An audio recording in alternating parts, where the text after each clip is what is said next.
పూరా లోకల్. లడ్డూకి సంబంధించి ఒక వార్త అయితే బాగా ఇది అవుతుంది. అంటే యానిమల్స్ అంటే జంతువులకు సంబంధించిన కొవ్వు కలుపుతున్నారు అని చెప్పేసి అంటారు. అందులో నిజం ఏమైనా ఉందంట? అదే ఉంటుందండి. లేదులేండి. ఎలాగైనా అది దేవుడు లడ్డు మీద నిందేయకూడదు కదా. తిరుపతి లడ్డు ఇప్పుడు టేస్ట్ తగ్గింది.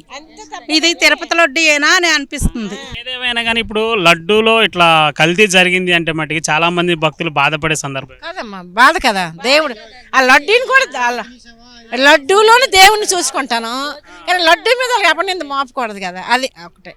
తొలి మట్టుగా ఆ టేస్ట్ లేదు, తొలి పరిమళం లేదు. తొలి లడ్డు అంటే ఎంత పరిమళంగా ఉండేదండి. ఈ 5 సంవత్సరాల్లో మట్టుగా లేదు. నేను 2 సార్లు వెళ్ళా, తిరుపతి వెళ్ళాను, కానీ అసలు నాకేమీ సాటిస్ఫై అవ్వలేదండి ఈ లాడు గురించి మట్టుగా. అది కలిపిన విషయం అనేది ఆ భగవంతుడికే తెలియాలి, కానీ క్వాలిటీ మట్టు తగ్గిపోయిందండి. అది మట్టుగా విమర్శన. ఇంతకుముందు ప్రభుత్వాలు మారటం వల్ల ఇట్లాంటి విమర్శలు చేసుకుంటున్నారంటారా? లేదు అంటే ఇది నిజమే? మేమైతే బయట వాళ్ళం అనుకుంటున్నామండి క్వాలిటీ తగ్గిందని.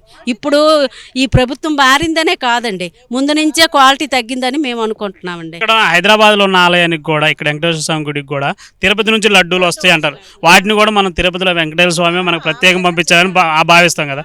అలాంటివి జరుగుతుంటే ఇప్పుడు తీసుకోవాలన్నా భయపడే పరిస్థితి కదా. అది అందుకే భయపడిపోతున్నారు కాబట్టి కొంచెం ఇబ్బందిగా ఉంది. అంటే రానున్న రోజులు ఎలాంటి జరగకుండా ఉంటే, ఇలాంటి వార్తలు అవాస్తవం అయ్యి ఉండి ఇంకా జరగకుండా ఉంటే మంచిది బాగుంటుంది అని. రాకుండా ఉంటే బాగుంటుంది. ఇప్పటికైనా ఇది తగ్గించుకోవాలా, తగ్గించుకొని మున్పట్లా కొంచెం సహకరించాలి జనాలకి.